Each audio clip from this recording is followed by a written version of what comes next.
Après la mort du pape François, voici ce qu'il va se passer au Vatican dans les prochaines semaines jusqu'à l'élection du prochain pape. Avec le décès du pape, le Vatican est entré en sede vacante, c'est-à-dire une période de temps où le siège du souverain pontife reste inoccupé. Et elle se terminera avec l'élection du successeur du pape François. En attendant, c'est le camerlingue irlandais Kevin Farrell, un cardinal chargé des affaires de l'Église durant ce laps de temps, qui jouera le rôle de pape par intérim. À l'annonce du décès commence aussi une période de deuil de 9 jours, ponctuée de prières et de messes quotidiennes, également appelées les Novem Diale. Et durant cette période, le service funèbre du Saint-Père répond à un certain protocole que le pape François a tenu à simplifier pour davantage de sobriété. Actuellement, le corps du pape se trouve dans la chapelle de la résidence Sainte-Marthe du Vatican, où il vivait.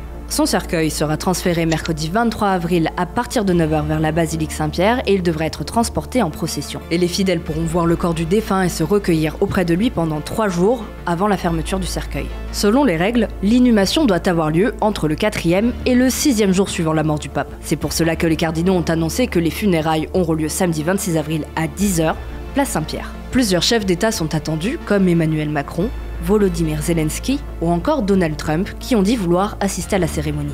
Après la cérémonie, le cercueil du pape François sera ensuite transféré vers la basilique Sainte-Marie-Majeure de Rome où il reposera et non vers la basilique Saint-Pierre de Rome comme cela se fait habituellement. Autre changement, contrairement à ses prédécesseurs, le pape François n'a pas souhaité être placé dans 3 cercueils embriqués, un en cyprès, un en plomb et un en chêne comme le prévoit la tradition. À la place, il reposera plutôt dans un cercueil assez simple, en bois, avec une couche de zinc à l'intérieur. Puis, 15 à 20 jours après la mort du pape, devrait commencer le début des opérations de vote pour élire le nouveau souverain pontife. C'est ce qu'on appelle le début du conclave. Et à l'heure de publication de cette vidéo, on ne sait pas encore quel jour il débutera. À la date fixée, des cardinaux venus tout droit des 4 coins du monde se rendront en procession vers la chapelle Sixtine où ils seront enfermés, et ce, afin d'éviter toute distraction venant du monde extérieur. La conférence des évêques de France explique que pendant toute la durée de l'élection, ils ne peuvent pas utiliser leur téléphone, ils renoncent à toute correspondance écrite, ils ne peuvent pas non plus lire les journaux, ni regarder la télévision, ni recourir à aucun autre moyen de communication ou d'information.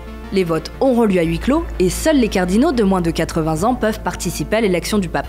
Cette année, ils sont 135 sur 252 au total. Et pour être élu, le prochain pape doit recueillir 2 tiers des suffrages, soit 90 voix. Chaque jour, les bulletins de vote seront brûlés, et là, il y a 2 options. Si c'est de la fumée noire qui s'échappe de la cheminée de la chapelle Sixtine, cela voudra dire que le pape n'a toujours pas été élu. En revanche, si c'est de la fumée blanche qui s'en échappe, cela signifie que les cardinaux sont parvenus à se mettre d'accord sur un nom, et donc qu'un nouveau pape a été élu.